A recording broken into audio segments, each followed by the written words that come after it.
All right, we are back in the weight room with Coach Nix. And Coach, last week you guys had what I like to call, y'all were in the clubhouse in the golf terms. Hazing the barn, so to speak. As far as the regular season goes, you finished 9-1. We put out a post that absolutely blew up with all the positive things you guys were able to accomplish this year as a unit.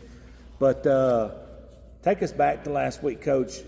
Off weeks are always important, but last week had to be a heightened sensitivity with what's coming. So take us back through last week's off week and exactly what all you got done. Yeah, last week was a good week, and it's always good to end the season and have that open week before the playoffs.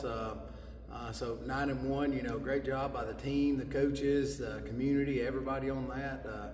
Pulling together, and that's a task that's never been done. And so going into the season, the goal was 10-0, and so you shoot for those high goals like that, and sometimes you barely miss, and you wind up with a goal that's never been done, achieving something. So, just real proud of the players and things like that. But then, last week was a good week to, hey, look, we've celebrated that. Now we're at the close of that. So now we're ready to reset the records, and everybody's 0-0, now. And so we've got to make sure that we understand that. It's great that you accomplished that, but you're, now everybody, the 32 teams that are still getting to play, like everybody's got to reset those records, and it's all about how you play on that Friday night. And so, but anyway, we was able to get 2 really good practices in Monday, Tuesday. Wednesday was a special day for us, so we got to, we loaded up the football team. We had like a morning film session here, and we had some boosters that fed them breakfast, and then we loaded them up and took them to the first volleyball game, so they got to cheer on our girls, the volleyball team. They won that game, and then in between that game and their second game, was able to take the players over and do a tour at UAB. And so that to me that's a big reason why I love coaching. How many of our players have never been into a college locker room? They've never seen a college weight room. They've never seen, and UAB just coming off the huge win with Memphis. Memphis was undefeated, and so, and that's just a testimony to, sometimes you never know what's going to happen in college football. And so seeing those players, we got there right when practice was over, and so seeing those players come out and, kind of high-five some of our players as they go, and then we got a tour and stuff, and was able to do some stuff on their turf side. And so it's just a special time, as a coach. You love to see that excitement from your players and things like that. And then we loaded the bus back and went and caught the second game of volleyball, and that advanced them to the state championship. And the next day they win it, and so that's their 3rd in a row. So, just the excitement of everything that's going on here, especially athletic-wise, everybody, pulling together. And our goal is for every one of our sports here to make postseason. And once you get to postseason, are you ready for postseason and do the best you can? So, it was a real exciting week, but now we moved on, and now it's game week. So, Coach, putting your posts out there that we were able to do, which was phenomenal. I think it opened a lot of people's eyes up on how special a run these guys are on, and not just you guys. I mean, the school. You just hit the nail on the head. Y'all are down there watching volleyball win their 3rd consecutive. Right. And, I mean, it's a very special time to be a Pleasant Valley Raider. But right before we dive into this playoff and your opponent coming up, just how special is it right now? I mean, I know I had a lot of people message me when I put that post out. Was like, I had no idea all this was going on. And I'm like, yeah, and I talked some football with some people behind the scenes. I was like, no, they're for real.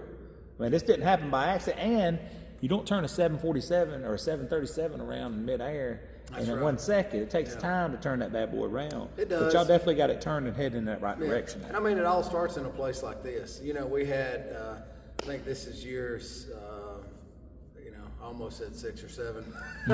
We'll say year 5 or 6. So anyway, players, you don't want to do that. I catch you on that 6 or 7. You don't even realize how much you say it sometimes. But whatever year that we're in this building we're in the weight room, it started with investments in that, and the people that made that happen. And so, there's been so many things that's happened. This is year 11, and you're extremely right. There's been so many times that we were so close. We were so close to getting there, but just couldn't get over that hump. And so to me, it's a testimony to the community continuing to believe in everybody and making sure that, are you working hard to achieve those things? Just because you work hard doesn't guarantee you wins. You can work extremely hard and you're not guaranteed that, especially, and that's what I tell the players this week, like everybody in the playoffs has worked hard. If they didn't work hard, they wouldn't be here. And so you've got to make sure that, tonight is special for you on that night, and you got to make sure that you're finishing on that. But, I think it takes a lot of time on some of that. And, sometimes you have turnover and you have administration changes, you have coaching staff changes, and, and I think that's a big thing. Like, this is the same football staff for 2 years in a row. It's huge. And 11 years that hadn't been done. Every year there was some kind of change, sometimes out of your control, sometimes in your control, but there's been change every year. And so you start changing up everything. Sometimes it doesn't need to be changed. That's right. You just need consistency. And, and that's what's great about this. I love this team on the fact that there's not a lot of kids that's on this team that didn't go to elementary. They've been with me the whole time. Some of them when I first got here were my managers, and so they've been around and they've seen, how close it was, and they set high goals, and they had parents that believed in those goals, and, and there's so many positive things coming your way. You don't have room for the negative. That's right. That's what I think makes this team and this year so special. They just don't have room to listen to that garbage. That's right. All that rat poison, well, I don't know. Can y'all be the team to do it? There's, and two, I love how they learn from things. They agreed 100% after North Sand Mountain. Why did we start so bad? We're asking real questions, and I want an answer from one of our leaders. We're not going on the next question until one of our leaders answers, why did we start like that against North Sand Mountain? We got too caught up in the big game. Biggest game here ever in school history. We started listening to all that, and we couldn't do our own job. And so I think when a team learns from mistakes like that and their leaders speak up and say that, then the rest of the team just follow suit with that. That's right. Yeah. And you do got a truckload of leadership. Yes. On the coaching staff and in the locker room. There's no doubt. And everybody understands that everybody's opinion is valued. We do care what the outside thinks about us. Don't say that the wrong way, but really we care about what do we think about each other. Let's be real in here, because our belief inside here has to be stronger than any belief. It's got to be stronger than the guys that meet over at Jack's and talk about you every morning. All right, because we know they want you to win. Yeah. But For sure. You want to win as much as your grandpa wants you to win. That's right.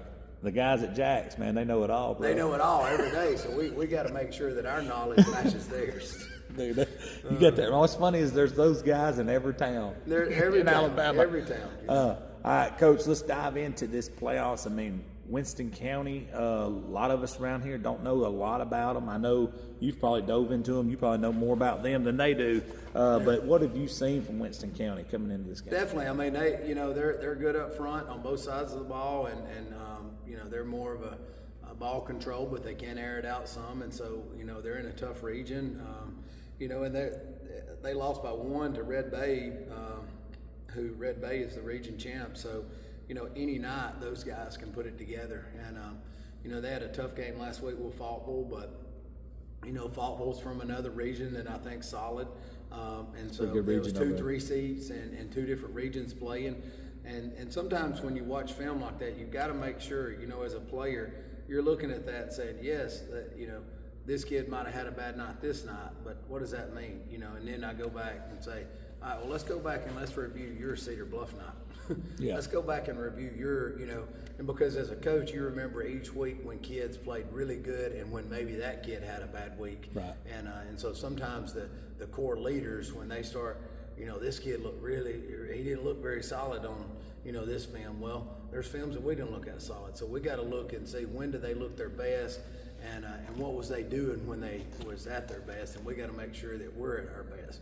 And you kind of expect them to try to be at their best. That's right. what you expect it's rolling in playoffs. here. Everybody's their gonna life's on the reset line. And, the biggest deal is you got a ticket. You have a ticket to the playoffs, and so you're trying to, each week that the field's being cut in half. It's just like the meeting at Montgomery. They said, congratulations. There's 32 of you here from each classification, and next week that there's going to be 16 of you. and then next week there's going to be 8 of you, and that's the, it only ends happy. That's right. For it one. only ends happy for one in each classification. That's right. Everybody else has got to understand that day is coming, so you just got to make the most of yours each weekend. So you can't get to the final prize until you get to the next door, and so that's what we're trying to do, is just only worry about things that you can control this week. Yeah. If you can't control it, don't worry about it. It's rat poison. That's right. And just be where your feet are, and how can I do everything I can do in my possibility to make sure my team's prepared. How do you? I mean, I know, quote unquote, coaches speak the things to say, but your guys better than the talking heads. The coaches speak. You sit around. How do you motivate this group? What is some key words or things you say to these guys to hey guys, we want to earn this practice jersey next week. We want to hand it back to you. Well, I think the great thing about this team is they don't need a lot of rah-rah. I've had teams before where you got to get this pep talk to get them going. Man, these kids right here's got dry wood, and it just needs somebody to stick the lighter to it each week. And whoever that leader is that initiates that, man, it goes. And so that's what's really exciting about them. And you just have to, I feel like with this group is just keep them grounded on focus on things that you can control. Like today, we've got an assignment coming back that they had to do. What are 5 things that your position coach would say is the most important? It ain't what you think. What would your position coach say the most 5 things that's most important for you to be successful Friday night? And so now they have to turn that into their position coach. That position coach looks at it and say, no, I didn't say any of these. Well, there needs to be a meeting, because as coaches, we watch sometimes 10 times the amount of film that these players, and you see these coaches, and sometimes I'm guilty of it, just like everybody. You're on the sideline and you know every play that's coming before the play because they went to this formation or done this, and you're calling it out. But it's like Charlie Brown. You might as well want. Not retaining. Because the kid, it's all about the players. It's not what we know as coaches. When Friday night comes around, it's what does those players know. And to me, that's a great example of players are led by, good teams are led by players and not coaches. So, by doing that little 5 assignment thing, it lets each position coach say, hey, we've got a couple of days here, and this is my best D lineman. He's only saying 2 of the things that I would say. Well, you better get him on the page of saying 5 of the things you're saying. Because the game's coming. Yeah, it's coming whether we like it or not. That's right. No, that makes sense. I like the way you look at that. That definitely makes sense. Coach, before we close it down, I always kick it back to you for final thoughts. Final thoughts, just, it's exciting. I mean, playoffs is like, it's like no other thing. I mean, it just shows that everybody's hard work going into something, you're rewarded with it. And so, good luck to all the high school coaches out there. And, it's a tough sport. I mean, there's a reason why every roster doesn't have 60 or 70 on it, because it is tough. It's a tough season. And so just congratulations to everybody that made it. And, we've been there before where we were almost, making it. And so sometimes you look at yourself and say, what could I have done different and things like that. But there's so many good high school coaches out there. And so, we got a great sport. We just got to keep it going. Coach, and is it every other week you guys have to go to Montgomery now, or is it every week? Every week for right now. It is? Okay. I know there in COVID, I think it was. Yeah, I think COVID they started doing that. But that's a trip that, you gladly take it. I'll take it. I'll take it every Saturday. Do you go home and sleep, or do you head on down? We've done it both ways. Like there's been some years where it's an away game, and I'll leave from the away game, and the assistants and all them take the players back, and then I'll go from Montgomery to there. But then others on home games just wake up early the next morning, make a day out of it. Gotcha. So you gladly make that trip, won't you? All day. Coach, appreciate you. Thank you so much. Thank you.